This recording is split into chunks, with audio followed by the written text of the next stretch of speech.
Daniel chapter 11. As for me, in the first year of Darius the Mede, I stood up to confirm and strengthen him. Now I will show you the truth. Behold, 3 more kings will stand up in Persia. The 4th will be far richer than all of them. When he has grown strong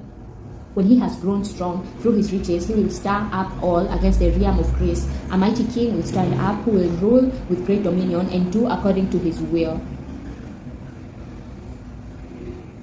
When he stands up, his kingdom will be broken and will be divided toward the 4 winds of the sky, but not to his posterity, nor according to his dominion with which he ruled, for his kingdom will be plucked up even for others besides this. The king of the south will be strong, one of the princes will become stronger than him and have dominion. His dominion will be a great dominion. At the end of years they will join themselves together, and the daughter of the king of the south will come to the king of the north to make an agreement, but she will not retain the strength of her arm. He will also not stand, nor will his arm, but she will be given up with those who brought her, and he will become the father of her, and he who strengthened her in those times. But out of a shoot from her roots one will stand up in his place, who will come to the army and will enter into the fortress of the king of the north and will deal against them and will prevail. He will also carry their gods with their molten images and with their godly vessels of silver and of gold captive into Egypt. He will refrain some years from the king of the north. He will come into the realm of the king of the south,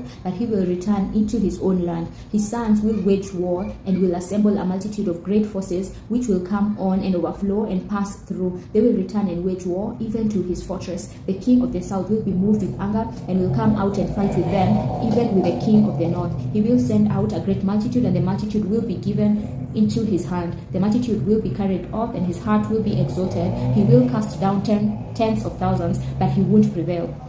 The king of the north will return and will send out a multitude greater than the former. He will come on at the end of the times, even of years, with a great army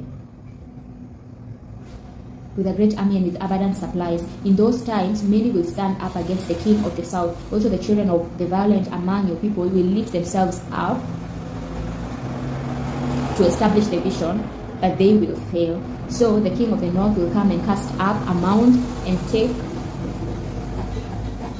a well-fortified city. The forces of the south won't stand, neither will his select troops, neither will there be any strength to stand. But he who comes against him will do according to his own will, and no one will stand before him. He will stand in the glorious land, and destruction will be in his hand. He will set his face to come with the strength of his whole kingdom, and with him equitable conditions. He will perform them. He will give him the daughter of women to destroy the kingdom, but she will not stand and won't be for him. After this he will turn his face to the islands and will take many, but a prince will cause the reproach offered by him to cease. Yes, moreover, he will cause his reproach to turn on him. Then he will turn his face toward the fortresses of his own land, but he will stumble and fall and won't be found. Then one who will cause a tax collector to pass through the kingdom to maintain its glory will stand up in his place, but within few days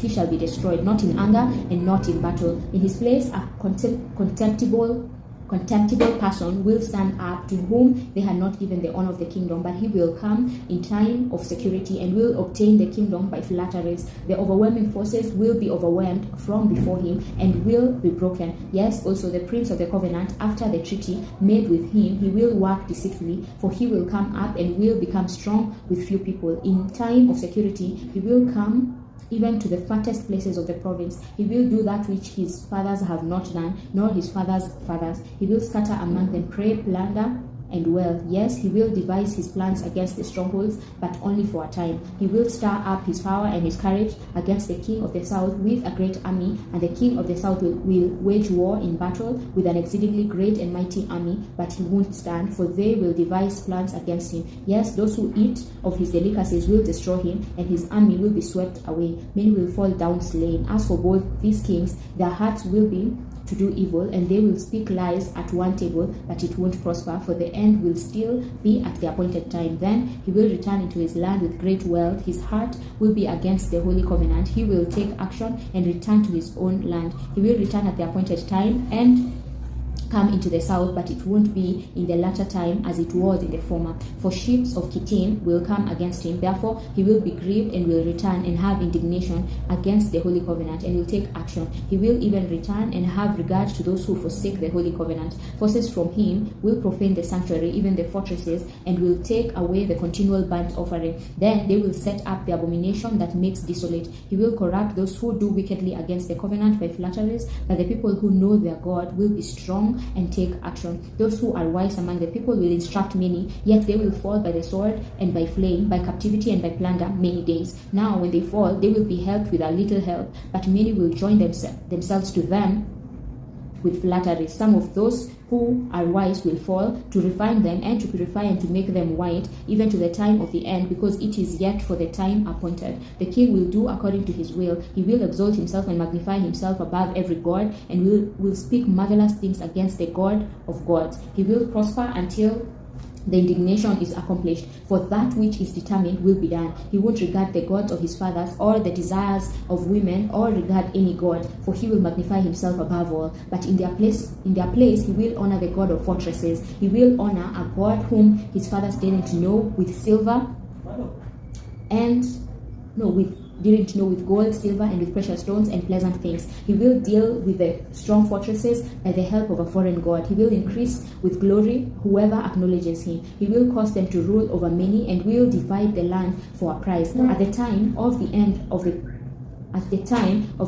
the king of the south will contend with him, and the king of the north will come against him like a wild wind, with chariots, with horsemen, and with many ships. He will enter into the countries and will overflow and pass through. He will enter also into the glorious land, and many countries will be overthrown, but this will be delivered out of his hand: Edom, Moab, and the chief of the children of Ammon. He will also stretch out his hand on the countries. The land of Egypt won't escape, but he will have power over the treasures of gold and of silver, and over all the precious things of Egypt. The Libyans and the Ethiopians will follow his steps, but news out of the east and out of the north will trouble him, and he will go out with great fury to destroy and utterly to sweep away many. He will plant the tents of his palace between the sea and the glorious holy mountain, yet he will come to his end, and no one will help him. Amen.